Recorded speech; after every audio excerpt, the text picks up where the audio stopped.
Yves Banel, bonjour. Bonjour. Vous venez de publier chez Telette « La démocratie est-elle mortelle ?» C'est quoi la démocratie et c'est quoi être démocrate?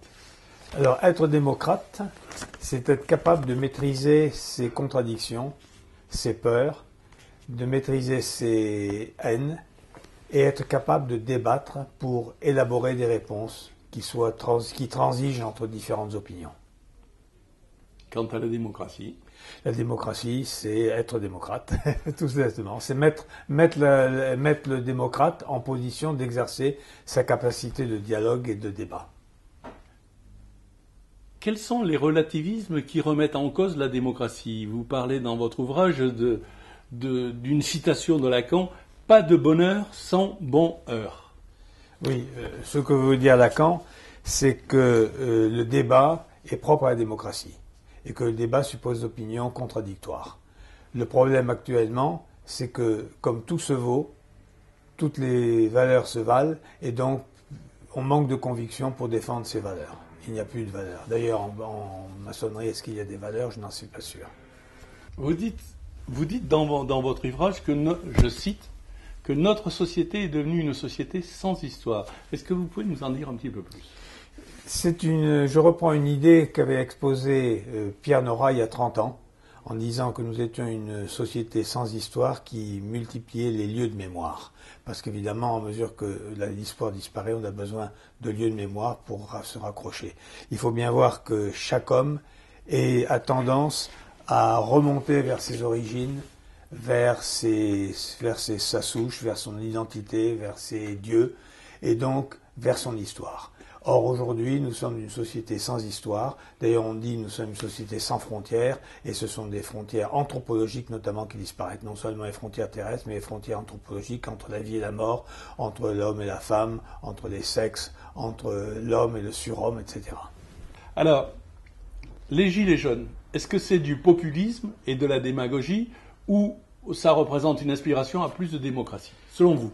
Alors, selon moi, évidemment, les Gilets jaunes, je n'en ai pas parlé dans mon livre, puisqu'ils sont venus après que le livre soit publié.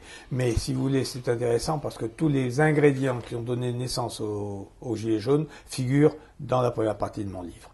Donc c'est quelque chose de naturel auquel on devait s'attendre, car il traduit les frustrations de la société française. Je ne pense pas que ce soit une aspiration à plus de démocratie, parce qu'on voit la multiplication des réclamations, des plaintes, etc., c'est plutôt la traduction d'une insécurité et d'une inquiétude sur le lendemain. Que peut-on dire des tendances politiques antidémocratiques émergentes actuellement en Europe?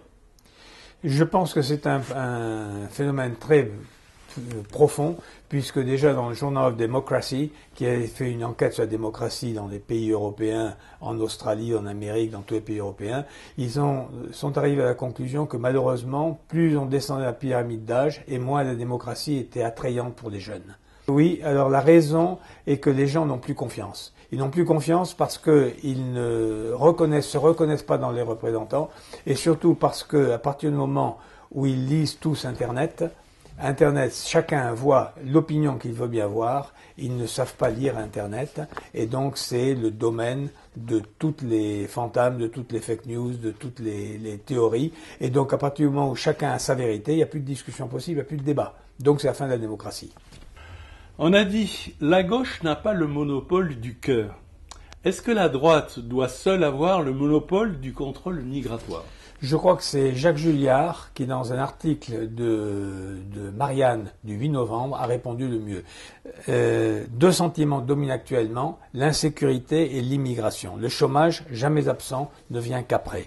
Et il ajoute, autrement dit, l'extrême droite n'est à proprement parler ni de nature économique, ni de nature politique, mais de nature culturelle. Ce qui veut dire que le problème de l'immigration est un problème intrinsèque à toutes les sociétés et non pas intrinsèque à un groupe politique. Régis Debray a parlé de l'américanisation de l'Europe. Dominique Régnier a parlé du patrimoine immatériel. Est-ce que vous pouvez nous en dire un peu plus? Quand Dominique Régnier parle du patrimoine immatériel, il parle du mode de vie des gens, c'est-à-dire en fait de leur identité, leur mode de vie, leurs habitudes, l'environnement dans lequel ils se situent.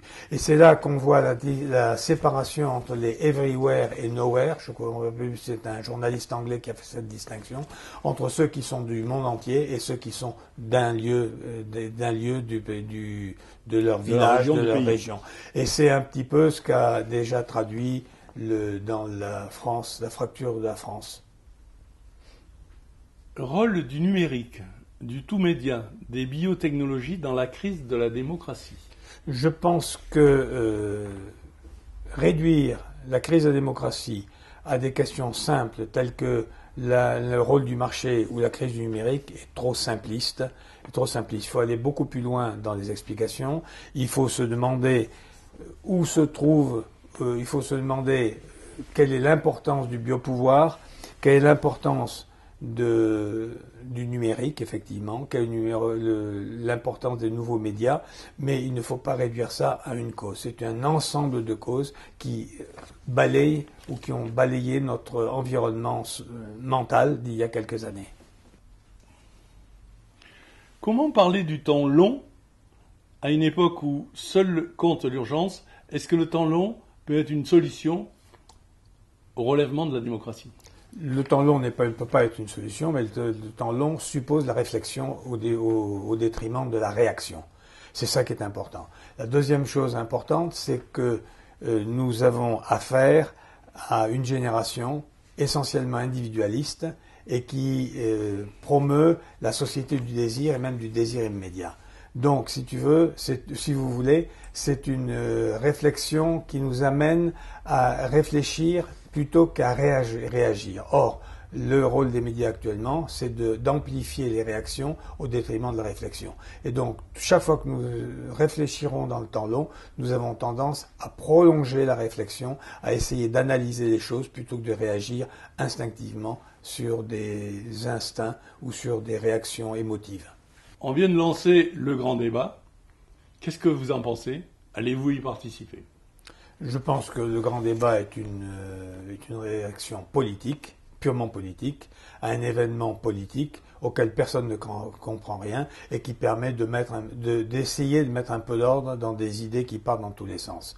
Ce qui est évident, c'est que c'est Jacques Julliard encore qui l'avait dit à l'époque en disant que le fouillis d'idées qui apparaissait dans les réclamations complètement contradictoires des Gilets jaunes, c'était le niveau zéro de la pensée sociale. Et je pense qu'il avait raison, et je pense donc que le grand débat est l'occasion de mettre un peu d'ordre dans les idées et de prioriser les actions politiques que l'on peut faire. Eh bien, merci beaucoup. De rien.